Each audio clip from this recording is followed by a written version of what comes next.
Ciao amici di YouTube, io sono arrivato adesso e ho trovato una bella sorpresa. Marta che ha fatto Is i bianchinus, bianchinus, in belli, italiano le meringhe, le meringhe. le meringhe sarde. Buono. C'hanno un odore fantastico. Mi sa che me la mangio. O mangio quella lì che già hai preso, già tagliata. Mangia babbo. Mangio un pezzettino? Dai. Sì.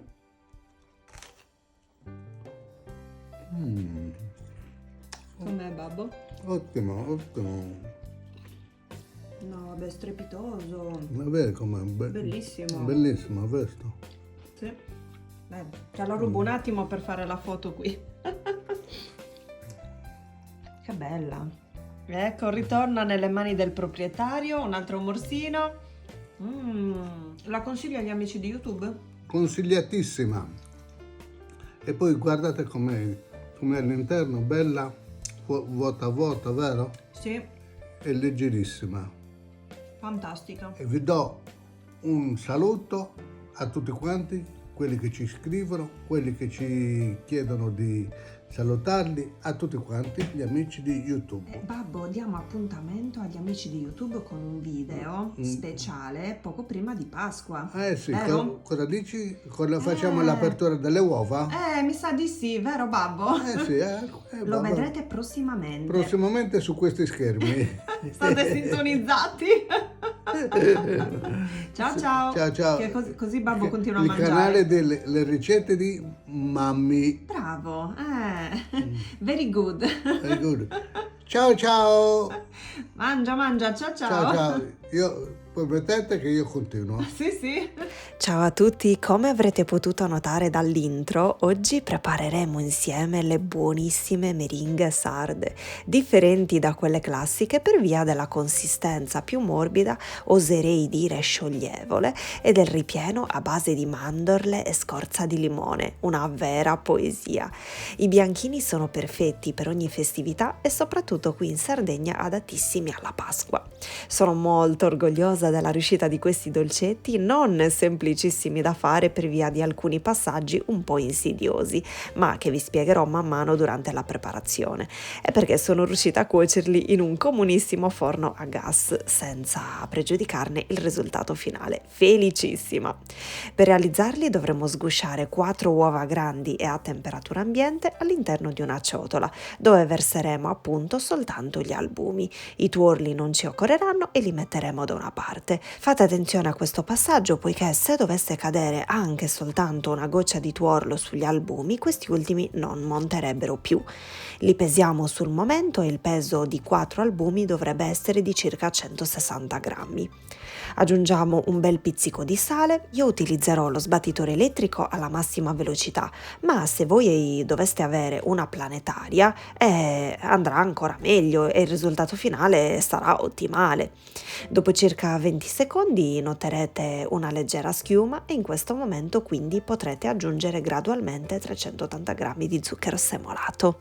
Proprio così come vi sto mostrando in video, nel frattempo che lo sbattitore è in funzione.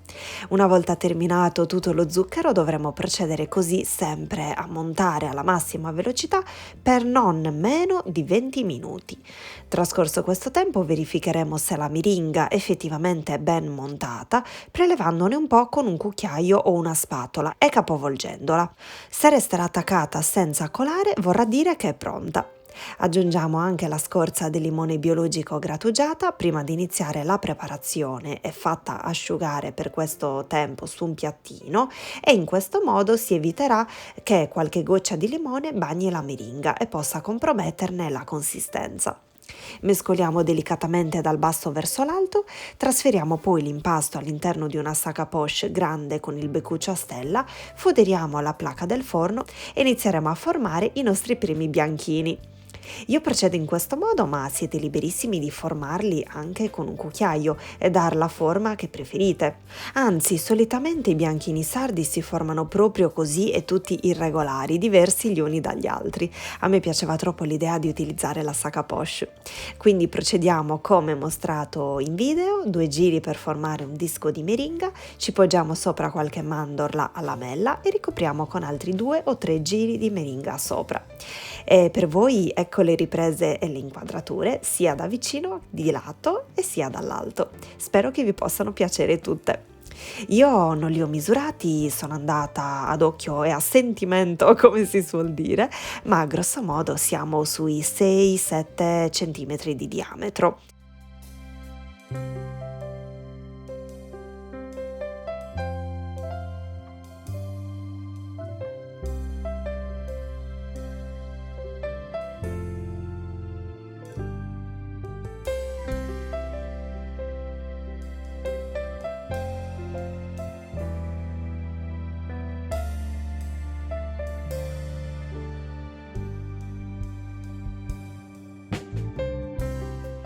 Una volta formati tutti e con queste dosi dovrebbero uscirne 15.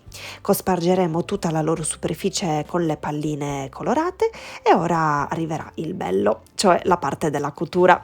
Io vi darò le indicazioni a seconda del mio tipo di forno, ossia il forno a gas. Quindi ho fatto preriscaldare 5 minuti prima, ho impostato la temperatura a 100 gradi e ho infornato nel ripiano centrale con lo sportello semichiuso grazie al manico del mestolo di legno inserito appunto nella fessura. I bianchini dovranno cuocere così per un'ora.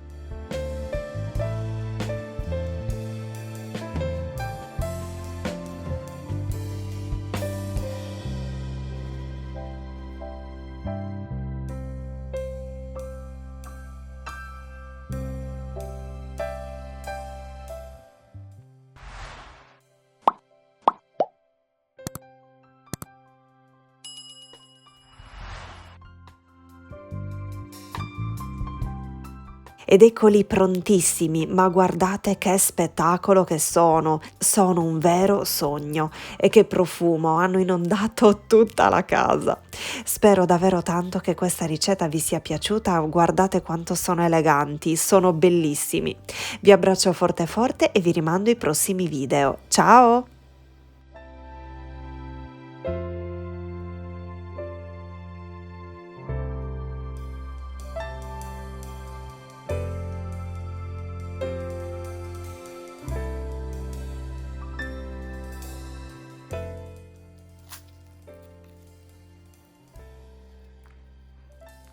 Wow.